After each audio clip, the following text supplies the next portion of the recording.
జ్ఞానస్వరూపులకు హనిత నమస్కరిస్తూ 32వ రోజు సీతాయనం. ఫ్రెండ్స్, నాకు అర్థమైనంతలో మాత్రం సీతాయనము మానవ జీవనానికి ఒక నిజమైన పారాయణమనే చెప్పాలి.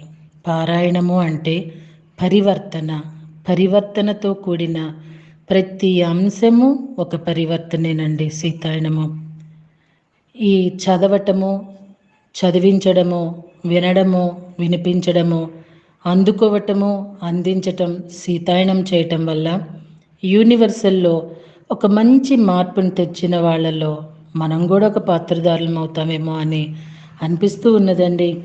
సో నిన్నటికి కంటిన్యూషన్ ఏంటో చూద్దామా అండి. సోమ మౌనంగా ఉండిపోయింది. ఆమె మనసు ఇంకా గతంలోనే ఉన్నట్లుంది. కొన్ని నిమిషాల తర్వాత ఆమె మళ్ళీ కథ చెప్పటం ఆరంభించింది. చాలా కాలం పాటు ఏర్పడిన దుర్భిక్షంలో రాజ్యంలోని చాలామంది ఇబ్బందులకు గురయ్యారు. అది జనక మహారాజుకి ఎంతో కష్టం కలిగించింది.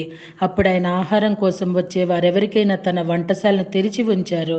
ఒకానొక రోజు ఒకానొక కొత్త పరిచారికులకు సరిపడినంత మాత్రమే ఆహారం వండటం చూసి ఒక దంపతులను తిప్పి పంపింది. ఆమెను జనక మహారాజు తన వద్దకు పిలిపించారు. ఆమె వారిని తిప్పి పంపడానికి గల కారణం వివరించింది. అప్పుడు జనక మహారాజు కోపం తెచ్చుకోకపోగా, ఆ తరువాత ఎవరికైనా ఆహారం తక్కువైందనుకుంటే నేను సునైనా మాత భోజనం చేయము, ఎవరినీ తిప్పి పంపవద్దు అని ఆ దంపతులను వెతికించి వారికి ఆహారం అందించారు. ఈ సంఘటన నేను రాజప్రసాదానికి వెళ్ళడానికి ముందే, సీతామాత జన్మించక ముందే జరిగిందని నాకు ఒక పరిచారిక చెప్పింది. అది నేను ఇప్పటికీ మర్చిపోలేను. ఆహారాన్ని దాచుకోవటం అనేది ప్రకృతి విరుద్ధమని మాత ఒకసారి చెప్పింది. ప్రకృతి ప్రతి ఒక్కరికి సరిపడినంత ఆహారాన్ని సమకూరుస్తుంది.